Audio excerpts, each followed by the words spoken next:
Title the magical mango tree of Mamallapuram. அந்த மாமல்லபுரத்தில் மீனா என்று ஒரு சுட்டிப்பெண் இருந்தாள். மீனாவுக்கு நிறைய கனவுகள் உண்டு. அவளுக்கு இயற்கையை பார்ப்பது ரொம்ப பிடிக்கும். ஒரு நாள் மீனா ஒரு மாமரத்தைப் பார்த்தாள். அந்த மரம் மற்ற மரங்கள் போல இல்லை. அதன் இலைகள் பிரகாசமாக மின்னின, மாம்பழங்கள் தங்க நிறத்தில் பளபளத்தன. மீனா அந்த மாமரத்தருகே சென்றாள். ஒரு மாம்பழத்தைத் தொட்டாள். தொட்டதும் என்ன ஆச்சரியம்! அந்த மாம்பழம் ஒரு சிறு வெளிச்சத்துடன் மின்னியது. மீனாவுக்குப் புரிந்தது, இது சாதாரண மாமரம் இல்லை, இது ஒரு மாயாஜால மாமரம். கிராமத்தில் ஒரு சிறிய பிரச்சனை இருந்தது. கிணறுகளில் தண்ணீர் குறைந்து போயிருந்தது.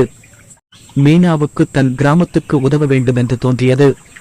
அவள் அந்த மாமரத்திடம் சென்று, எனது கிராமத்திற்கு நிறைய தண்ணீர் வேண்டும் என்று மனதாரக் கேட்டாள். அவள் கேட்டதும் மாமரத்தில் இருந்து ஒரு மாம்பழம் கீழே விழுந்தது. மீனா அதை எடுத்தாள். அடுத்த சில நொடிகளில் கிணறுகளில் தண்ணீர் பொங்கி வழிந்தது. செடிகளும் கொடிகளும் பசுமையாக மாறின. கிராம மக்கள் எல்லோரும் சந்தோஷமடைந்தார்கள். சில அழகான சிறிய மாயாஜால உயிரினங்கள் ஒரு கணம் தோன்றி மீனாவுக்கு புன்னகைத்துவிட்டு மறைந்தன. மீனா அந்த மாமரத்தின் சக்தியை புரிந்து கொண்டாள். அவள் பேராசைப்படவில்லை. கிராமத்துக்கு எப்போது தேவையோ அப்போது மட்டும் அந்த மாமரத்திடம் கேட்பாள். கிராம மக்கள் அவளையும் அந்த மாமரத்தையும் போற்றினார்கள். அவள் ஒவ்வொரு மாம்பழத்தை பயன்படுத்தும் போதும் மாமரமும் கிராமமும் மேலும் பலமானதாக மாறின.